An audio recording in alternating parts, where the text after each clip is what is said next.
Hello everyone. जैसा कि आपको पता ही है, दिल्ली में 15 मई का जो एग्जाम था वो कैंसिल हो गया था। अभी जो एग्जाम होने वाला है वो 29 मई को होने वाला है। इसका मतलब यह है इंग्लिश और जनरल टेस्ट, ये आपका एग्जाम 29 मई को होने वाला है। तो बहुत सारे स्टूडेंट्स की क्वेरी आ रही थी जो दिल्ली के हैं कि क्या हमें कुछ प्रैक्टिस क्वेश्चन मिल सकते हैं जो कि बेस्ड हो 15 मई के एग्जाम पे।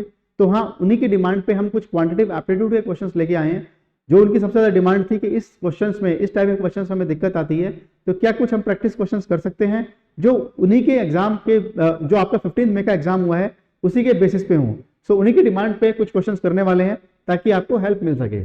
चलिए सीधा क्वेश्चन की तरफ पढ़ते हैं।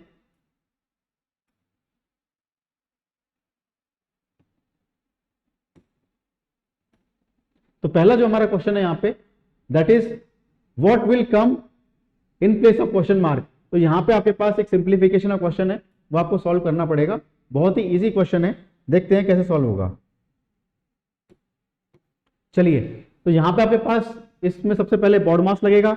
तो बॉड मास के लिए पहले ये वाली वैल्यू निकालनी पड़ेगी। तो हमारे पास 648 डिवाइडेड बाय 36, इसको सॉल्व करना पड़ेगा। तो सबसे पहले अगर आप सिंप्लीफाई करेंगे इसको, सपोज 6 से कैंसिल करते हैं तो 6 टाइम हो जाएगा, ये मेरे पास हो जाएगा 108 टाइम्स। ठीक है, फिर 6 से कैंसिल करेंगे तो ये 18 टाइम्स हो गया। तो मेरे पास इक्वेशन क्या बची है अब, 18 इंटू 49 माइनस 1012 प्लस 847। ठीक है, ये इक्वेशन बचेगी मेरे पास। अब 18 इंटू 49 कितना हो गया मेरे पास, 900, 900 माइनस 18 दैट इज 882 माइनस 1012 और प्लस 847, यानी कि 847 में मैं इतना ऐड कर दूं और फिर माइनस कर दूं। तो पहले मैं ऐड कर देता हूं, 7 और 2 9 और 8 4 12 1 14 1729 माइनस 1012, ये मुझे निकालना पड़ेगा। 717 इज द करेक्ट आंसर। तो ये 717 आंसर। ठीक है, तो सिंप्लीफिकेशन क्वेश्चन है। एक क्वेश्चन आया था आपका सिंप्लीफिकेशन का 15 मई वाले एग्जाम में। चलिए अगले क्वेश्चन की तरफ बढ़ते हैं।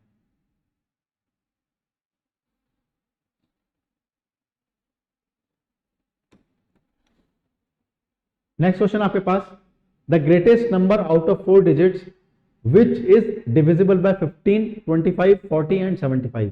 यानी कि ये जो चार ऑप्शंस गिवन है, इनमें से अपने पास ग्रेटेस्ट नंबर कौन सा होगा 4 डिजिट्स का जो इन चारों से डिविजिबल होगा, हमको ये निकालना है। तो यहाँ पे सबसे पहले ध्यान जो हमको देना है वो इस बात पे देना है कि कोई भी नंबर अगर मेरे पास 75 से डिविजिबल है तो इसका मतलब 15 से तो डिविजिबल होगा ही, 25 से डिविजिबल हो जाएगा। भाई 25 क्या होता है मेरे पास, 25 इज 5 इंटू 5, और 75 क्या होता है मेरे पास, 75 is equal to 5 into 5 into 3। यानी कोई भी नंबर अगर 75 से डिविजिबल है तो ऑब्वियसली वो 25 से डिविजिबल हो जाएगा। तो अगर कोई भी नंबर 25 से डिविजिबल है तो हमें ये चेक करने की जरूरत नहीं है, हम सीधा 75 के लिए चेक करेंगे, यानी इसकी जरूरत नहीं है। सिमिलरली 75 से अगर डिविजिबल है तो 15 से भी डिविजिबल होगा, हमें इसकी चेक करने की जरूरत नहीं है। इसका मतलब मुझे सिर्फ चेक करना है 40 के लिए और 75 के लिए, इन दोनों के लिए चेक करना है। अभी तो करने का तरीका क्या होता है, ये स्टेप बाय स्टेप ऑप्शन से नहीं होता है। हमसे पूछा है ग्रेटेस्ट नंबर कौन सा होगा। तो जहां पे ग्रेटेस्ट नंबर जो गिवन है मेरे पास वो 9800 गिवन है। तो अगर मेरे पास 9800 जो है वो अगर ग्रेटेस्ट नंबर गिवन है तो मैं क्या करूंगा, मैं चेक करूंगा 9800 के लिए सबसे पहले। तो 9800 अगर मेरे पास 75 से डिविजिबल है तो वो 3 से भी डिविजिबल होना चाहिए। 5 इंटू 5 यानी 25 से तो होना ही चाहिए, 3 से भी होना चाहिए। तो अगर ये 3 से डिविजिबल देखते हैं हम इसको, तो इसकी सम ऑफ डिजिट्स कितनी आती है, 17। 9 प्लस 8 इज 17। अब 17 जो है वो 3 से डिविजिबल नहीं है, इसका मतलब this number is not divisible by 3। तो आप इससे छोटा नंबर चेक करेंगे विच इज 9600 चेक करेंगे तो ये 3 से डिविजिबल है, यस। क्या मेरे पास ये 25 से डिविजिबल है, यस। 25 से भी डिविजिबल होगा क्योंकि लास्ट के 2 डिजिट 0 है मेरे पास। इसका मतलब 3 से भी डिविजिबल है, 25 से भी डिविजिबल है, तो नंबर 75 से डिविजिबल हो गया। अब नंबर मेरा 75 से अगर डिविजिबल हो गया मैं 40 के लिए चेक कर लूंगा। अब 40 के लिए मैं चेक करता हूं इसको, तो 9600 डिवाइड बाय 40, ये नंबर मेरा 40 से भी डिविजिबल है, तो मेरा आंसर हो जाएगा 9600। तो आपको क्या करना है, इसे चारों के लिए चेक करने की जरूरत नहीं है। सबसे पहले आपको देखना है अगर 75 से डिविजिबल है तो 15 और 25 इन दोनों से डिविजिबल होगा ही होगा। इसका मतलब इनको चेक करने की जरूरत नहीं है आपको। आप 40 और 75 को चेक करो, और 40 और 75 में भी 75 बड़ा है तो 75 के लिए चेक करो। इसके अलावा आपको ये देखना है कि सबसे बड़ा नंबर कौन सा है गिवन ऑप्शंस में, 9800, तो सबसे पहले इसी के लिए चेक करो। अगर यही मेरा डिविजिबल हो जाएगा तो मैं इसी को आंसर मार्क कर दूंगा, पर यहाँ पे नहीं हो रहा है तो इससे छोटा नंबर देखेंगे हम, विच इज 9600, तो इसके लिए चेक कर लेंगे। ठीक है, चलिए। The HCF of two numbers is 11 and their LCM is 693. If one of the numbers is 77, find the another number. देखो आज क्या है, पूरा एक्सप्लेनेशन नहीं कर रहा हूँ आपको, द रीजन बीइंग आपका एग्जाम आने वाला है तो काफी सारी आपने पढ़ाई की हुई है, आपको सिर्फ प्रैक्टिस क्वेश्चंस की जरूरत है, तो वही हम करने वाले हैं। ठीक है, the HCF of two numbers is 11 and their LCM is 693. तो आपको पता ही होना चाहिए, अगर दो नंबर्स की बात करें, it is applicable for two numbers only, कि मेरे पास HCF इंटू LCM जो होता है that is product of two numbers होता है। HCF into LCM is product of two numbers. ठीक है, HCF into LCM is product of two numbers. तो यहाँ पे क्या है मेरे पास, HCF कितना है मेरे पास 11, LCM कितना है मेरे पास 693, is product of two numbers. तो एक नंबर मेरे पास 77 गिवन है, दूसरा नंबर मैं मान लेता हूँ मेरे पास n है, मुझे n की वैल्यू निकालनी है। सॉल्व करते हैं, 11 से कैंसिल करेंगे तो 7 हो जाएगा, 7 से करेंगे तो 7 9 63 बचा 6, 7 9 63, n की वैल्यू 99 आ जाएगी ऑप्शन। ठीक है ना, तो ये फॉर्मूला लगाना है आपको, बड़े ध्यान रखना ये फॉर्मूला जो होता है ये सिर्फ टू नंबर्स के लिए एप्लीकेबल है। ऐसा नहीं है कि 3 नंबर का HCF दे रखा है, 3 नंबर का LCM दे रखा है और प्रोडक्ट ऑफ 3 नंबर्स कर देंगे, ऐसा नहीं है। It is applicable only for product of 2 numbers. Ready, ठीक है। Next, 10 years ago the age of A was half of that age of B. If the ratio of present ages is 3:4, then what will be the total of their present ages? तो obviously ये edges वाले question है, बहुत easy होते हैं, करने कई तरीके होते हैं, पर मैं मान के चल रहा हूं कि आप एकदम बेसिक से करेंगे इसको, तो आप प्रेजेंट एजेस मान लेंगे। सपोज मैंने मान ली प्रेजेंट एजेस, ठीक है ना, प्रेजेंट एज की बात करी मैंने, और मैंने बात करी है यहाँ पे ए की, और यहाँ पे बात करता हूं मैं बी की। प्रेजेंट एज मान ली मैंने, ए की जो है मेरे पास वो 3:4 में है ए और बी की, तो मैंने मान लिया प्रेजेंट एज जो है वो ए की 3x है और बी की 4x है। तो ये प्रेजेंट एज इसकी 3x हो गई, इसकी 4x हो गई।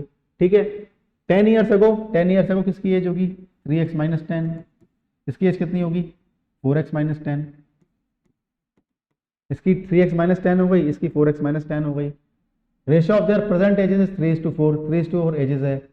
10 years ago the age of A was half of that of A of B, यानी कि ए की एज जो है वो 10 साल पहले जो है वो बी की हाफ है। तो क्या रिलेशन आ गया मेरे पास क्या रिलेशन आएगा कि अगर मैं रेशियो देखूं तो 3x - 10 divided by 4x - 10 is equal to 1/2। 3x - 10 divided by 4x - 10 is 1/2। Cross multiply करेंगे इसको तो कितना हो जाएगा 6x - 20 is equal to 4x - 10। ठीक है, 2x इज इक्वल टू हो गया 10, x is equal to 5, x की वैल्यू 5 आ गई मेरे पास। मुझसे पूछा है what will be the sum of total of their present ages, तो मुझे पास 3x + 4x की वैल्यू निकालनी है विच इज 7x, तो 7 × x की value 5 which is equal to 35, तो 35 मेरे पास आंसर हो जाएगा sum of their present ages which is D option. ठीक है ना, तो मैं थोड़ा, हो सकता है आपको लग रहा हो कि यार मैं सिर्फ थोड़ा फास्ट चल रहा हूँ, क्योंकि मुझे ऐसा लगता है सिर्फ प्रैक्टिस क्वेश्चंस की जरूरत है आपको जो है अब ज्यादा कॉन्सेप्ट की रिक्वायरमेंट नहीं है एट दिस पॉइंट। क्वेश्चन है, an agent gets commission of 2.5% on the sales of a cloth if on a certain day he gets ₹12.50 as commission then the cloth sold through him on that day's worth. यानी commission की वैल्यू given है आपको, commission कितना है 2.5% का, तो 2.5% का जो कमीशन है ये किसके इक्वल है 12.5 के। ठीक है ना, तो आप सीधी वैल्यू निकाल सकते हो, यानी 2.5% ऑफ जो तेरे पास से सोल्ड अमाउंट है, मैं इसको अमाउंट ही लेता हूँ, तो total amount is equal to कितना है 12.50। तो अमाउंट की वैल्यू कितनी आ जाएगी मेरे पास 12.50 डिवाइडेड बाय 2.5 × 100, ये मुझे निकालना है जो सोल्ड अमाउंट है उसकी वैल्यू। तो सॉल्व कर लेंगे हम, कितना हो जाएगा ये 1250 डिवाइडेड बाय 2.5, यानी 25 से करेंगे इंटू 10 हो जाएगा, कैंसिल करेंगे 5 से 1250, 5 से 25, 5 0, 500 आंसर आ जाएगा। आप इसको ऑप्शन से भी कर सकते हो कि कौन से ऑप्शन में 2.5% की वैल्यू 12.5 आएगी, ये निकालना है आपको। तो इसी ऑप्शन में देखोगे इसके 2.5% निकाला तो दैट इज इक्वल टू 12.5। तो ऑप्शन से अगर आपको इक्वेशन में दिक्कत आती है, समझ नहीं आता क्या बनाना है, तो ऑप्शन देखो कौन से ऑप्शन में 2.5% की वैल्यू 12.5 आ रही है, उससे हम इजीली कर सकते हैं। चलिए next, the average of 25 result is 18, the average of first 12 of them is 14 and that of last 12 is 17, find the 13 result. अब ऑब्वियसली आपको 25 अगर ऑब्जर्वेशन है उनका रिजल्ट दे रखा है, पहले 12 दे रखे हैं, बाद के 12 दे रखे हैं, तो आप बीच वाले कैसे निकाल सकते हैं? ये पहले जो 25 होंगे उनका सम कितना होगा? 25 इंटू 18, ये टोटल ऑब्जर्वेशन का सम हो गया। इसमें से पहली 12 का माइनस कर सम और माइनस कर दूं लास्ट की 12 का, तो मेरा जो 13th है वो आंसर आ जाएगा। तो यहाँ पे कितना हो जाएगा? माइनस कर दूंगा मैं इसमें average of first 12 of them, तो 12 इंटू 14 ये माइनस कर दूंगा, फिर माइनस क्या कर दूंगा मैं इसमें से लास्ट 12 विच इज 12 इंटू 17, ये माइनस कर दूंगा। तो आप इसको निकाल लीजिए, ये कितना हो जाएगा? 450 माइनस ये कितना हो जाएगा, यानी इन दोनों को मैं ऐड कर सकता हूँ एक तरह से, 12 इंटू 14 इज 168, ये कितना हो जाएगा? 17 इंटू 12 204, ठीक है, यानी 450 माइनस इन दोनों का सम कितना हो गया मेरे पास? 372, 372 50 और 50 और 28 78 आंसर आ जाएगा, बस 78 इज सी ऑप्शन। ठीक है, तो ये क्वेश्चन इसी टाइप के हैं जितने आपके एग्जाम में आए थे 15 मई वाले। If 2a is equal to 3b and 4b is equal to 5c, then a is to c निकालना है आपको। तो obviously a is to b निकाल सकते हैं हम, b is to c निकाल सकते हैं, उसके बाद a is to b is to c निकाल सकते हैं। तो मेरे पास a is to b कितना हो जाएगा यहाँ से? भाई a अपॉन b निकालूंगा, a upon b is a is to b which is equal to 3 is to 2, और यहाँ से मेरे पास b is to c, b is to c कितना आ जाएगा? 5 is to 4। अब मुझे निकालना है a is to b is to c, मुझे निकालना तो a is to c है, ठीक है। अब देखो a is to c कैसे निकाल सकते हो? डायरेक्ट भी निकाल सकते हो, वरना इसको वैसे भी निकाल सकते हो। मैं आपको ट्रिक बताता हूँ, a is to b is to c निकालने की जरूरत ही नहीं पड़ेगी। आपके पास a बाई बी की वैल्यू कितनी है? a बाई बी की वैल्यू कितनी है यहाँ पे? 3/2। b बाई सी की वैल्यू कितनी है? b बाई सी की वैल्यू है मेरे पास 5/4, ठीक है ना। तो यहाँ से b बाई सी निकाल लिया, यहाँ से a बाई बी निकाल लिया। अब क्या करता हूँ मैं? इन दोनों को मल्टीप्लाई कर देता हूँ, इनको मल्टीप्लाई करता हूँ तो b से b कैंसिल हो जाएगा, मेरे पास a is to c ही बचेगा सीधा। तो कितना आ जाएगा? 15/8, ठीक है ना। तो मेरे पास रेशियो कितना हो गया? 15:8, सिंपल सा आंसर आ गया, ठीक है। सिर्फ हम प्रैक्टिस कर रहे हैं, इस तरह क्वेश्चंस आए थे और उन्हीं के बेसिस पे हम और क्वेश्चन करने वाले। अगर आपको उनके सॉल्यूशंस देखने हैं तो हमारा वीडियो भी अवेलेबल है, उन्हें हमने सभी क्वेश्चन का उसमें सॉल्यूशन भी दिया है ताकि आप आइडिया लगा सकें।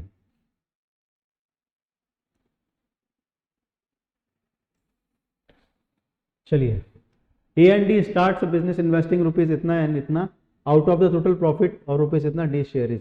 तो ऑब्वियसली जिस रेशियो में उन्होंने इन्वेस्ट किया होगा उसी में उनका प्रॉफिट जो है वो डिवाइड होगा। तो यहाँ पे इन्वेस्टमेंट का रेशियो क्या है? ए इज टू डी का, ए इज टू डी की अगर मैं इन्वेस्टमेंट की बात करूँ तो ए का इन्वेस्टमेंट है मेरे पास 22500 और डी का इन्वेस्टमेंट है 3500, ठीक है ना। ये रेशियो निकालना है मेरे को। तो यहाँ पे मैं 2 0 से सपोज 2 0 कैंसिल करता हूँ, फिर मैं 25 से कैंसिल करता हूँ तो ये जाएगा 9 टाइम्स, ये 25 से कैंसिल करता हूँ तो ये मेरे पास 25 9:14 में हो जाएगा ये। और प्रॉफिट कितने में डिवाइड करना है? 13,800। तो कितना हो जाएगा ये? 14 डिवाइडेड बाय 23 इंटू 13800, ये आंसर आ जाएगा मेरे पास डी का शेयर, ठीक है। सॉल्व करेंगे इसको, ये कितनी बार जाता है? 6 टाइम्स 14 6 84 840, ठीक है ना।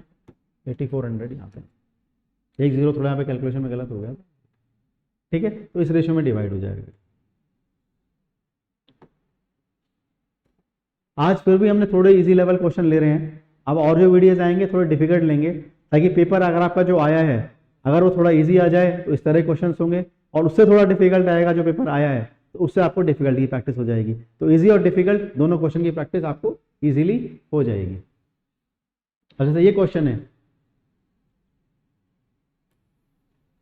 अ man bought toffees at 3 for a रुपी।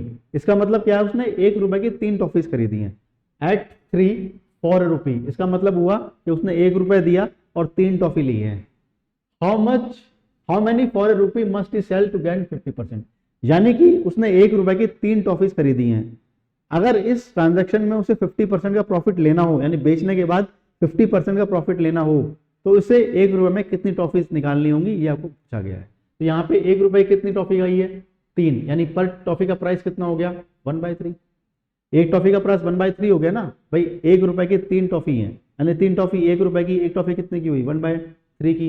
ये 1/3 मेरे पास आ गया कॉस्ट प्राइस। मुझे प्रॉफिट कितना चाहिए, 50% का। 50% मतलब 1/2, 50% मतलब 1/2 होता है ना। तो प्रॉफिट अगर मुझे 1/2 का चाहिए तो 1 + 1/2, ठीक है ना। यानी अगर मैं इसको 3/2 से मल्टीप्लाई कर दूं तो मेरे पास सेलिंग प्राइस कितना होगा, ये आ जाएगा। तो यहाँ 3 से 3 कैंसिल हो जाएगा, कितना आ जाएगा, 1/2।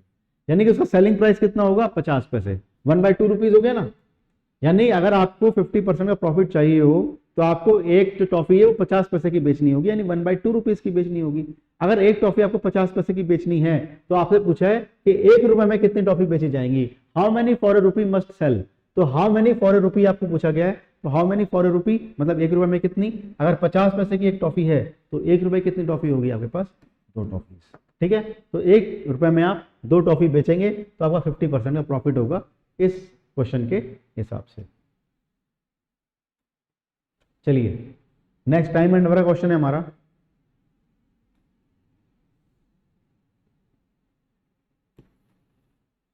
A and B together can complete a work in 4 days.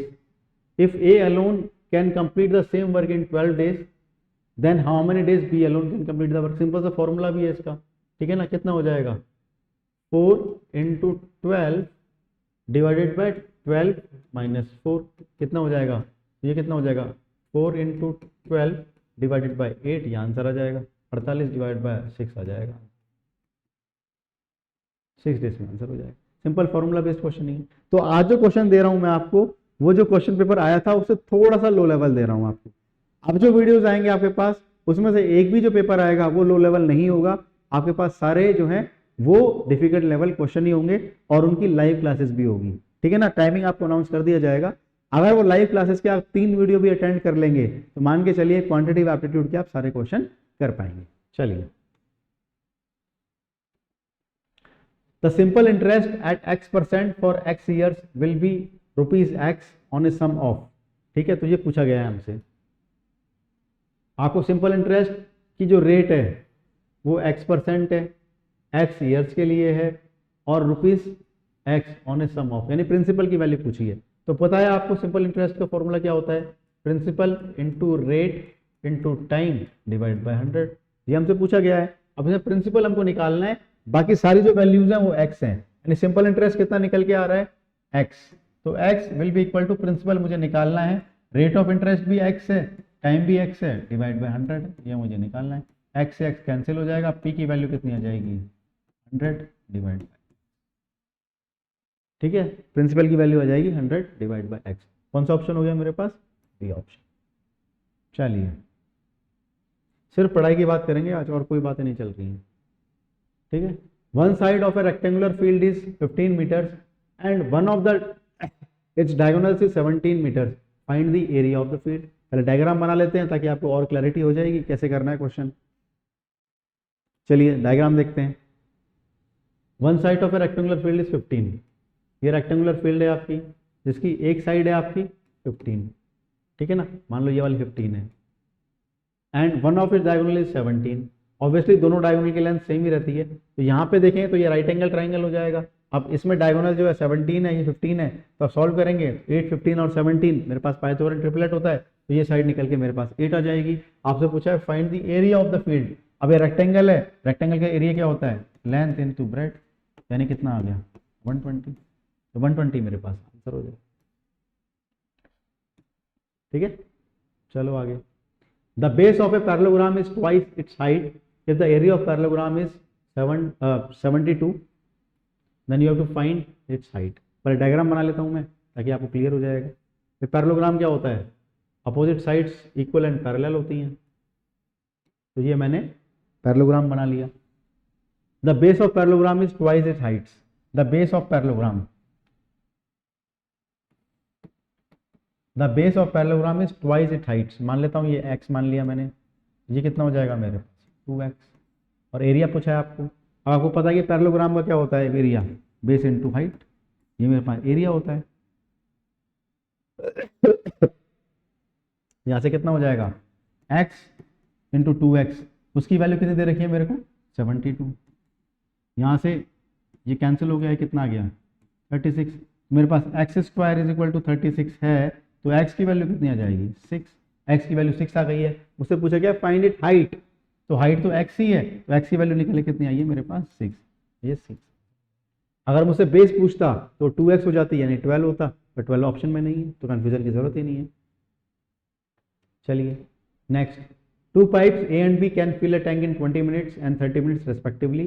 If both the pipes are used together, then how long will it take to fill the tank? तो फॉर्मूला बेस्ड क्वेश्चन है, इसमें कुछ करना ही नहीं है आपको। फॉर्मूला क्या हो जाएगा इसका 20 इंटू 30 डिवाइडेड बाय 20 प्लस 30, यानी 20 इंटू 30 600 डिवाइड बाय 50, यह आ जाएगा 12। मैं आपको इजी क्वेश्चन इसलिए दे रहा हूँ ताकि आप रिवाइज कर सको। इस वीडियो के बाद जो क्वेश्चंस आएंगे रिवीजन के लिए 29 मई के जो क्वांटिटेटिव एप्टीट्यूड के क्वेश्चंस होंगे वो इजी नहीं होंगे, ठीक है ना, वो डिफिकल्ट ही होने वाले हैं। Two dices are tossed. The probability that the total score is a prime number. The total score is a prime number, ये आपको निकालना है, ठीक है। Two dices are rolled. अब टू डाइस अगर मैं रोल करता हूं तो मेरे पास प्राइम नंबर आना चाहिए। अब प्राइम नंबर कौन कौन से होते हैं मेरे पास 2, 3, 1 is not a prime number, गलती मत करना, ये 2, 3, 5, 7 और 11 मेरे पास 5 प्राइम नंबर हैं। अब ये किस तरीके से आ सकता है 2, जब दोनों डाइस पे 1 1 आ जाए। 3 किस तरीके से आ सकता है, या तो 1 और 2 आए या मेरे पास 2 और 1 आए। 5 किस तरीके से आ सकता है, या तो मेरे पास 1 और 4 आए, या मेरे पास 4 और 1 आए, या मेरे पास 2 और 3 आए, या मेरे पास 3 और 2 आए। 7 किस तरीके से आ सकता है, या तो 1 और 6 आए, या मेरे पास 6 और 1 आए, या मेरे पास 2 और 5 आए, या 5 और 2 आए, या मेरे पास 3 और 4 आएगा, या मेरे पास 4 और 3 आएगा। 11 किस तरीके से आएगा, या तो 5 और 6 आएगा, या मेरे पास 6 और, टोटल कितने केस बन गए 1 और 2 ये हो गए, 1 और 2 3, 3 और 4 7, 7 और 4 13 और 2 15, तो टोटल मेरे पास आ गए, टोटल फेवरेबल केसेस 15 हो गए। और 2 डाइस को अगर मैं रोल करता हूं तो टोटल केस कितने होते हैं 36, तो मेरे पास प्रोबेबिलिटी क्या हो गई मेरे पास 15 upon 36 is your answer. 15 upon 30 simplify करना पड़ेगा इसको, 3 से करेंगे तो 5, 3 से करेंगे तो 12, 5 अपॉन 12,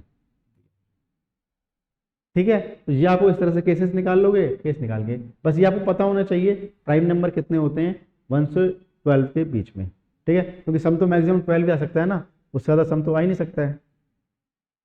चलिए next question, the angle of elevation of the sun when the length of the shadow of a tree is √3 times the height of the tree. तो पहले डायग्राम बना लेते हैं, तो डायग्राम से आपको क्लियर हो जाएगा, फिर हम देख लेंगे। The angle of elevation of the sun when the sun length of shadow of a tree, suppose ये मेरा ट्री है और ये इसकी शैडो बनती है और सन इस डायरेक्शन में है। अगर सन इस डायरेक्शन में होगा तो ऑब्वियसली एंगल ऑफ एलिवेशन ऐसा बनेगा, सपोज ये थीटा मान लेता हूं मैं। अब क्वेश्चन में क्या पूछा है, when the length of the shadow of a tree is √3 time the height of the tree. तो सपोज हाइट h मान लिया, तो लेंथ ऑफ शैडो कितनी हो जाएगी मेरे पास √3 टाइम्स h। अब tan थीटा क्या होता है मेरे पास, tan थीटा की वैल्यू कितनी आ जाएगी h upon square root of 3 times h, ये कैंसिल हो जाएगा। तो tan थीटा की वैल्यू कितनी आ गई 1 अपॉन √3, tan थीटा की वैल्यू आ गई 1 upon square root of 3, tan theta is equal to 1 upon square root of 3। तो अगर ऑब्वियसली थीटा कितना आ जाएगा फिर 30 डिग्रीज, ठीक है ना, क्योंकि 30 डिग्रीज के लिए 1 अपॉन √3 वैल्यू होती है, तो ये मेरे पास 30 डिग्रीज आ जाएगा। ये आपको याद होने चाहिए कम से कम 0, 30, 45 ये सारे angles. A certain distance is covered by a cyclist. A certain distance is covered by a cyclist at a certain speed. If a jogger converts, question आपको पहले एक्सप्लेन करता हूँ हो क्या रहा है, आपके लिए शायद लैंग्वेज थोड़ी सी डिफिकल्ट हो सकती है। A certain distance is covered by cyclist at a certain speed. मैं मान लेता हूँ कुछ डिस्टेंस है, साइक्लिस्ट की स्पीड एस है और उसे टाइम टी लगता है, ठीक है। एक आदमी साइकिल से जा रहा है, वो पर्टिकुलर डिस्टेंस डी कवर करता है और जो उसकी स्पीड है वो एस है और उसको टाइम टी लगता है, ठीक है। If a jogger covers half of the distance, अब एक जॉगर आया, उसने कितनी डिस्टेंस करी d/2, उसने डिस्टेंस ट्रेवल करी d/2, half the distance in double the time, मतलब जितना टाइम उसको लग रहा था साइकिलिस्ट को, उससे डबल टाइम में उसने हाफ द डिस्टेंस कवर की है। ऑब्वियसली बात है साइकिल की स्पीड ज़्यादा होती है और आपकी जो जॉगिंग की स्पीड होती है वो कम होती है, तो उसकी स्पीड निकालनी है किसकी, the ratio of speed of jogger to that of speed of cyclist. तो इसको मैं स्पीड ऑफ साइकिलिस्ट लिख लेता हूँ और स्पीड ऑफ जॉगर लिख लेता हूँ। अब टाइम कितना लगा इसको, डबल द टाइम, कितना टाइम लगा है 2t, ठीक है। अब मैं इन दोनों को डिवाइड करता हूँ, डिवाइड करने से क्या होगा, डी से डी कैंसिल हो जाएगा, ऊपर 2 आ जाएगा, 2 आने से कितना, टी से टी कैंसिल हो जाएगा, कितना बचेगा SC/2SJ, ठीक है, SC/2SJ, ठीक है। यानी कि मेरे पास SC/SJ की वैल्यू कितनी आ गई है, SC/SJ की वैल्यू आ गई है 4। अब मुझे क्या पूछा है, the speed of jogger to that of cyclist, यानी मुझे पूछा है SJ upon speed of jogger to speed of cyclist, वो कितना आ जाएगा, रिवर्स हो गया ना इसका, तो ये 1:4 हो जाएगा, ठीक है। चलिए, if sec of x plus cos of x is equal to 2 then the value of sec of 16, ये पावर 16 है ना, ये थोड़ा सा टाइपिंग में एरर है, आपको वैल्यू किसकी निकालनी है, you have to find the value of sec की पावर 16x प्लस cos की पावर 16x, इसकी वैल्यू क्या होगी ये निकालनी है अगर ये कंडीशन गिवन है। अब आपको कुछ पता ही नहीं है, कुछ समझ ही नहीं आ रहा, तो सबसे बेस्ट तरीका होता है इसका कि आप sec को cos में कन्वर्ट कर लो। तो क्या गिवन है आपको, 1/cos x, 1/cos x plus cos x is equal to 2, ये गिवन है आपको, ठीक है। नेक्स्ट स्टेप क्या होगा, 1 प्लस cos स्क्वायर x, इसको उधर ले जाऊंगा तो कितना हो जाएगा 2 cos x। इसका नेक्स्ट स्टेप क्या होगा, कि मेरे पास हो गया cos square x minus 2 cos x plus 1 is equal to 0। अब देखो इसको मैं क्वालिटी में कन्वर्ट कर सकता हूँ, कैसे लिख सकता हूँ, cos x माइनस 1 का whole square is equal to 0। आप किसी भी नंबर का अगर स्क्वायर लेते हो और वो 0 के इक्वल है तो इसका मतलब नंबर 0 होना चाहिए। भाई किसी भी नंबर का आपने स्क्वायर किया और आंसर 0 आया, ये केस तभी पॉसिबल है जब नंबर 0 होगा, वरना हर नंबर का स्क्वायर जो पॉजिटिव नंबर ही देगा। तो ये 0 कब पॉसिबल है, तब मेरे पास पॉसिबल होगा जब मेरे पास cos of x is equal to 1 हो जाएगा, जब मेरे पास cos of x is equal to 1, और cos of x is equal to मेरे पास 1 हो गया, तो मैं कह सकता हूं मेरे पास x is equal to 90 degree, x is equal to 90 degree, sorry 0 degree, x is equal to 0 degree. Sine 90 की वैल्यू 1 होती है, cos 0 की वैल्यू 1 होती है, ठीक है ना। तो यहाँ पे x की वैल्यू 0 आ गई, x की वैल्यू 0 के लिए ये भी वैल्यू 1 हो जाएगी, ये भी वैल्यू मेरे पास 1 हो जाएगी, तो आंसर जाएगा, ठीक है। तो इसकी जो वैल्यू होगी sec की पावर 16x प्लस cos की पावर 16x, इसकी जो वैल्यू निकल के आएगी वो वैल्यू 2 निकल के आएगी अगर ये कंडीशन मेरे को फुलफिल, तो करेक्ट आंसर होती है। थोड़ा देख लेना, ट्रिग्नोमेट्री आप भूल गए शायद, ये क्वेश्चन करोगे तो समझ में आ जाएगा। चलिए next question, a man's speed with the current is 15 km/h and the speed of the current is 2.5 km/h, then man's speed against the current is, ये क्वेश्चन करना है। तो ये टाइम आपके speed and boat and stream वाले जो question रहते हैं उन पे बेस है ये। इसमें क्या बताया गया आपको, the man's speed with the current is 15 km/h, ठीक है ना। अब ये मैन विद द करंट है तो डाउन स्ट्रीम स्पीड हो जाएगी, डाउन स्ट्रीम स्पीड कितनी हो जाएगी 15, वो दोनों का सम होगा, यानी कि speed of man plus speed of current, दोनों को ऐड कर दूंगा तो मेरे पास विद द करंट यानी डाउन स्ट्रीम स्पीड आ जाएगी। अब मुझे क्या है, and the speed of current is 2.5, तो ये मेरे पास 2.5 हो जाएगा। तो स्पीड ऑफ मैन कितनी आ जाएगी मेरे पास 15 minus 2.5 which is equal to 12.5, ठीक है ना। स्पीड ऑफ मेरे पास मैन आ गई, the man's speed against the current, against the current यानी कि अगेंस्ट द करंट में वो स्पीड माइनस हो जाएगी, कितनी आएगी 12.5 माइनस अगेंस्ट जा रहे हो तो स्पीड कम होगी ना आपकी, तो कितनी हो जाएगी 2.5, वो कितना है 12.5 minus 2.5 which is equal to 10। तो 10 किलोमीटर पर आवर जो होगी वो आपकी स्पीड होगी। ठीक है, सो ये क्वेश्चन बोट एंड स्ट्रीम का था आपका। तो we have completed all the questions now. तो मैं यही कहना चाहता हूं आपको कि आपको थोड़ी सी प्रैक्टिस की जरूरत अगर हो रही है तो आज जो हमने क्वेश्चन लिए हैं ये बहुत ही बेसिक वाले क्वेश्चन लिए हैं। ये हमने जो क्वेश्चन लिए हैं आज ये बहुत ही बेसिक वाले क्वेश्चन लिए हैं जो इस पर बेस्ड हैं, जिस टाइप के क्वेश्चन आए हैं, जिस टाइप के क्वेश्चन पूछे गए हैं 15 मई वाले एग्जाम में। अब जो फर्दर वीडियो आएंगे उसमें आपकी डिफिकल्टी लेवल थोड़ा ज़्यादा रखा जाएगा जो आपका आया था 15 मई वाली से, ताकि लेवल कैसा भी आए, इजी आए तो आप कर ही देंगे और अगर डिफिकल्ट आता है तो थोड़ा अलग ना लगे आपको, उस तरह के क्वेश्चंस आपकी प्रैक्टिस हो चुकी होगी। ठीक है, सो आज के लिए इतना ही। और कोई डाउट है आपको एग्जाम में रिलेटेड तो आप पूछ सकते हैं। सीयूटी का जो रिजल्ट है वो मान के चलिए 29 मई के जो एग्जाम हो जाएगा उससे लगभग 7 to 10 डेज के अंदर आपका रिजल्ट आ जाएगा। उसके बाद पूरा काउंसलिंग प्रोसेस शुरू हो जाएगा। तो दिल्ली यूनिवर्सिटी में एडमिशन लेना है आपको या बीएचयू में लेना है, जिस भी एडमिशन लेना है आपको वो सारा आपका रिजल्ट के बाद ही होगा। अब 29 मई का जो एग्जाम होगा उसमें नॉर्मलाइजेशन अप्लाई होगा या नहीं होगा, इस पर कुछ कमेंट करना अभी पॉसिबल नहीं होगा। पर मैं तो ये कहूँगा कि आप कोई ना कोई ऑल्टरनेटिव कॉलेज के बारे में सोच के रखिए। अच्छा, एक बात और कहनी थी मेरे को, बहुत सारे लोग ये कह रहे हैं पेपर का डिफिकल्टी लेवल बहुत ज़्यादा था, पेपर दोबारा होना चाहिए। तो जब भी एग्ज़ाम का डिफिकल्टी लेवल ज़्यादा होता है तो वो एग्ज़ाम सभी के लिए डिफिकल्ट होता है, आपके लिए नहीं है वो, तो सभी सेम लेवल पे हैं। तो डिफिकल्ट अगर है तो सभी डिफिकल्ट एग्ज़ाम दे रहे हैं।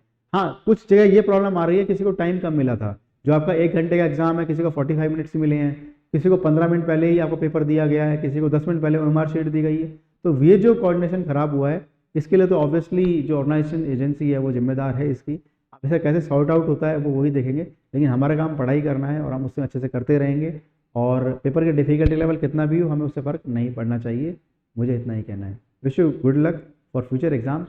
हम इसे अभी 3 या 4 वीडियोस और करेंगे ताकि क्वांटिटेटिव एप्टीट्यूड का जो आपके सबसे रिक्वायर्ड सेक्शन है, सबसे डिमांडिंग उसी की आ रही थी कि उसी की प्रैक्टिस करा दो आप, तो उसके लिए हम जो है वो वीडियोस और लेके आएंगे ताकि आपका डिफिकल्टी लेवल जो हो चुका है एटलीस्ट उतना तो आप कर पाएँ। कोई डाउट है कमेंट सेक्शन में पूछते रहिए, चैनल को लाइक शेयर सब्सक्राइब करते रहिए। Thank you.